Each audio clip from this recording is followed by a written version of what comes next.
ये जो भारतीय सत्य दलित साहित्य अकेडमी बनी है, इसमें जो शेड्यूल्ड कास्ट के इश्यूज हैं, जो उनके राइटर्स के इश्यूज हैं, उसको थोड़ा सा उजागर करने के लिए मैंने आज जो है ये बुलाई है। तो मैंने आज आपके लिए सिर्फ 6 पॉइंट जो हैं वो मैंने आज की प्रेस कॉन्फ्रेंस के लिए आपको यहाँ पे बोलने हैं। उसका प्रेस नोट मैंने यहाँ बनाया हुआ, वो आपको सर्कुलेट जहाँ तो हो गया होगा, अभी 2 मिनट में हो जाएगा। पहला इशू जो है वो मैंने बच्चों के ऊपर लिया है कि हमारे जो स्कूल जाने वाले बच्चे हैं, जिनको कि स्कॉलरशिप मिलता है, जो गरीब बच्चे हैं, उनका है इशू कि उनको स्कॉलरशिप इस वक्त नहीं मिल सकता। क्यों? कि उसके मतलब उसके ऊपर एक लिमिट लगी है कि अगर आपकी आमदनी 2.5 लाख से ज़्यादा है पर एनम गार्जियन की और पेरेंट्स की, तो फिर वो स्कॉलरशिप लेने के लिए उनको नहीं मिलेगा, वो स्कॉलरशिप लेने के लिए हकदार नहीं है। अब आप खुद समझ सकते हैं कि 2.5 लाख की आमदनी इस वक्त एक मजदूर जो होगा उसकी भी उससे ज़्यादा हो जाएगी। अगर वो ज़्यादा हो जाती है तो वो स्कॉलरशिप ले नहीं सकता। जब वो स्कॉलरशिप ले नहीं सकता, गरीब आदमी है, तो वो स्कूल में जा नहीं सकता। इसके अलावा और भी 2-3 चीज़ें इसमें डाली हुई थी। उसका एक इनकम के अलावा मार्क्स का एक क्राइटेरिया था, इसी तरीके से वो आज उन्होंने उसको जो है वहाँ से वो निकाल दिया, बट इनकम क्राइटेरिया अभी तक जो है वो एग्जिस्ट करता है। एक पहला पॉइंट मेरा ये है। तो ये मैं गवर्नमेंट को जो मेरा ये एड्रेस है, आपके जरिए मैं गवर्नमेंट को ये कहना चाहता हूँ कि साहब इसके ऊपर थोड़ी सी तवज्जो दें और इसको वो रिमूव करें। दूसरा इशू जो है मेरा वो आज ये है कि जब बच्चे पढ़ जाते हैं तो फिर वो रिक्रूटमेंट के लिए दर होते हैं, और रिजर्वेशन गवर्नमेंट ने बनाई है, लेकिन वो रिजर्वेशन अनफॉर्चुनेटली पूरी तरह से इम्प्लीमेंट नहीं होती। और जब हो जाती है, जो बच्चे, जो हमारे स्टूडेंट, जो हमारे अफसर बन जाते हैं, जो हमारे कैंडिडेट सिलेक्ट हो जाते हैं किसी भी डिपार्टमेंट में, फिर उसके लिए एक प्रमोशन के एवेन्यूज हैं जो कि गवर्नमेंट रूल्स के अंदर प्रोवाइडेड हैं, और उसमें एक रोस्टर पॉइंट बना है कि जिसके ऊपर हमारे बच्चे, जो हमारे जो भाई बहन जो सिलेक्ट हो जाते हैं, उनको प्रमोशन मिलती जाएगी। देखा ये गया है कि वो प्रमोशन टाइमली इफेक्ट नहीं होती है। उसका रिजल्ट यही है, वो आप लोग हमेशा जानते हैं कि आपके साथ कई बार प्रेस कॉन्फ्रेंस होती रहती हैं और वो उसके ऊपर वो इशू एक जो है वो बना रहता है। मेरी दरख्वास्त यही है कि साहब इसको इम्प्लीमेंट किया जाए और प्रॉपरली इसको मॉनिटर किया जाए। जो मेरा तीसरा पॉइंट है वो ये है कि साहब एक बहुत ही इम्पोर्टेंट इशू है, वो सब आप, आई एम श्योर कि आप लोगों ने उसके ऊपर कभी काम किया होगा, नहीं किया होगा तो मैं चाहूँगा आप उसके ऊपर काम करें कि ये जो जम्मू प्रोविंस में पर्टिकुलरली जब ये एक इवैक्यूज प्रॉपर्टी होती है कि जो लोग यहाँ से पाकिस्तान चले गए, उनकी ज़मीनें यहाँ पर बच गई, उनके मकान जहाँ पर कुछ रह गए, वो मकान और ज़मीन लोकल अलाटीज को मिली। लोकल अलाटीज का मेरा मतलब सिर्फ शेड्यूल कास्ट नहीं है, बल्कि हर जाति के लोग थे जिन्होंने उस ज़मीन को उस वक्त उसकी अलाटमेंट हुई। ये 50s के दौरान की बात है, 1950s के दौरान की बात है। और वही लैंड बाद में जो उन्होंने, जब इनसे कुछ लोगों ने, लोकल अलाटीज ने उसको डेवलप किया, तो बाद में जो रिफ्यूजीज आए हमारे, वो भी हमारे भाई बहन थे। कुछ पीओके से आए, कुछ हमारे शम्प जोड़ियाँ से आए, कुछ 65 में आए, कोई 1971 में आए। तो वो जमीन उनको कुछ तो ये उनको दे दी गई जो इनके पास थी, कुछ जमीन इनको अलग से दे दी गई। मुझे उसमें कोई इतराज नहीं, बहुत अच्छा, हमारे भाई बहन, जैसे मैंने पहले कहा, उनको रिहेबिलिटेट करना था। लेकिन हुआ क्या है, आस्ता आस्ता गवर्नमेंट ने तरह तरह के कानून बनाते बनाते जो रिफ्यूजीज आते गए, उनको उस जमीन के मालकाना हक मिलते गए। आस्ता आस्ता पहले उनको एक ऑक्यूपेंसी टेनेंट्स राइट दिए, फिर उनको जो है उसको मालकाना हक दिए। लेकिन जो लोकल अलाटीज हैं, जिसमें हर किस्म के लोग शामिल हैं, खाली शेड्यूल कास्ट नहीं, मैं फिर रिपीट करना चाहूँगा, जिसमें यहाँ के जट, जो लोकल जट हैं, आपने उनका नाम सुना होगा, जहाँ और राजपूत हैं, कुछ सिख हैं, ये दोनों कैटेगरी के जो लोग हैं, इनको उसके ऊपर कोई मालकाना हक नहीं मिला।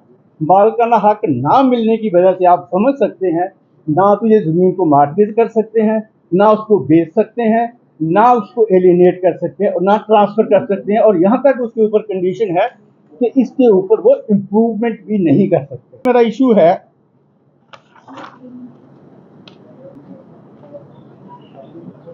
इशू ये है कि यहाँ आए दिन आप लोगों की रिपोर्ट भी आती रहती हैं और लोग हमसे भी मिलते रहते हैं कि शेड्यूल्ड कास्ट पर्टिकुलरली दलित के ऊपर अत्याचार होते रहते हैं। 3 किस्म के हुए हैं जो आपने भी रिपोर्टिंग की है, बड़ी बड़ी हाई। मुझे एक बार बड़ा दुख भी लगा था सुन के कि यहाँ तक एक सोशल बाइकाट भी हुआ कहीं। कुछ जमीनों के ऊपर इनकी जो है छोटे मोटे जो इनके पास अलाटेड लैंड है उसको भी किसी ने कैप्चर कर लिया। कहीं इनके साथ डिस्क्रिमिनेशन हो गई, यहाँ तक के जो हैंड पंप होता है वहां से पानी भरने को भी रोका गया। उसी सब चीज़ों को मद्देनजर रखते हुए गवर्नमेंट ने, हालांकि जम्मू कश्मीर के अंदर हमने बहुत साल इसमें काम किया है, लेकिन कभी इतने ज़्यादा केसेस हमने रिपोर्ट नहीं हुए। बट आस्ता आस्ता मैं नहीं समझ सकता कारण क्या हो रहा है, कुछ केसेस जो है वो बढ़ते जा रहे हैं। उसी के लिए सेंट्रल गवर्नमेंट ने एक कानून बनाया था, atrocities act, schedule caste and schedule tribes atrocities act.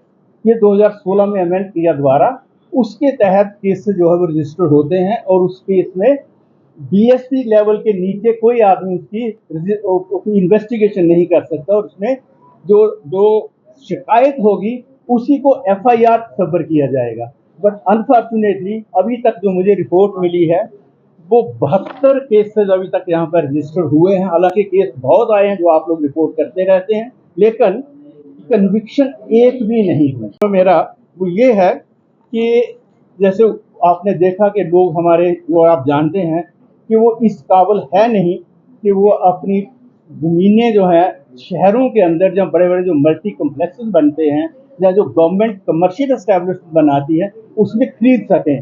तो मेरा ये एक इशू है, तो हमने इसको डिस्कस किया कि साहब जितनी गवर्नमेंट एडेड और गवर्नमेंट फंडेड, जिसमें गवर्नमेंट का पैसा सीधे तौर पर लगा हो या इनडायरेक्टली लगा हो, जैसे जेडीए है, एसडीए है, हाउसिंग बोर्ड है, जो वो अपनी कॉलोनीज रेज करते हैं, रेजिडेंशियल कमर्शियल दोनों प्लाट बेचते हैं जहाँ उस पर कोई बिल्डिंग्स बनाते हैं, उसमें शेड्यूल कास्ट के लिए जो रिजर्वेशन गवर्नमेंट ने सर्विसेज में प्रोवाइड की है उतनी कम से कम इनको वहाँ पर देनी चाहिए। ये हमारा उसके अंदर पॉइंट है, क्योंकि वो शहर के अंदर ऐसी एस्टेब्लिशमेंट में वो इस काबिल नहीं है अभी कि वो इसको खरीद सकें, और इससे एक बहुत बड़ा तबका जो है उसका उसमें फायदा हो सकता है। लास्ट पॉइंट जो मेरा है वो ये है कि इन सब चीज़ों को देखने के लिए, मॉनिटर करने के लिए गवर्नमेंट ने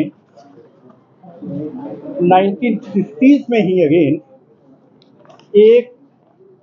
एक बोर्ड बनाया था जिसका नाम था schedule caste advisory board for the development of schedule caste. Unfortunately उसमें जो वाइस प्रेसिडेंट है, उसके जो प्रेसिडेंट होते हैं वो चीफ मिनिस्टर हैं और गवर्नर रूल में वो गवर्नर हो जाते हैं, जो लेफ्टिनेंट गवर्नर हो जाते हैं। लेकिन उसका जो हेड है वो वाइस चेयरमैन होता है और उसका एक ऑफिस बना है, उसमें ऑफिस सेक्रेटरी हैं उसके और बाकी स्टाफ वहाँ पर बैठा हुआ है। लेकिन जो बोर्ड है जिसमें कुछ मेंबर्स होते हैं, कुछ सरकारी मेंबर्स भी हैं और कुछ प्राइवेट मेंबर्स भी हैं जो लोगों के नुमाइंदे उसके अंदर आते हैं, वो बोर्ड अभी तक एस्टेब्लिश नहीं हुआ। ये इशू शायद हमारे नोटिस में भी नहीं आते या हम इसके ऊपर बात नहीं करते। अगर ये जो आपका शेड्यूल कास्ट एडवाइजरी बोर्ड बना होता, ये उनकी कारकर्दगी है, ये उनके दायरे इख्तियार में है कि वो इसके ऊपर इन लोगों से रिपोर्टिंग लें। इसके अलावा सोशल वेलफेयर डिपार्टमेंट है, बाकी महकमे भी हैं, लेकिन ये नहीं हुआ। तो आज मेरी ये भी एक दरख्वास्त है कि जो वाइस चेयरमैन की पोस्ट है उसको भरा जाए, ताकि ये जो इश्यूज कुछ हैं जो कि उधर उधर जाते हैं वो उनके पास आए।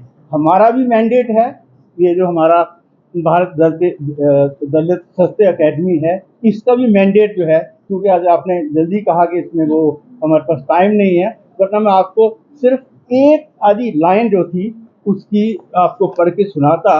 और अगर इसके ये मेरी प्रेस कॉन्फ्रेंस जो मेरे इश्यूज हैं वो तो मैंने इसी में बंद कर देता हूँ, लेकिन एक पॉइंट क्योंकि किसी के मन में ये ना रह जाए कि साहब आप क्यों इन इश्यूज को लेके चल रहे हैं, तो इसी सिलसिले में मैं सिर्फ 2 लाइनें पढ़ना चाहूँगा कि जो इसके जो एम्स एंड ऑब्जेक्टिव्स हैं दोनों जगह पे, एक जो हमारा जो स्टेट यूनिट है और जो सेंट्रल यूनिट है, उसमें ये मैंडेट दिया गया है to raise voice against the exploitation of depressed society for injustice, inequality orthodoxy, apartheid, ignorance, and inhuman behavior outside and within the India struggle for their rights.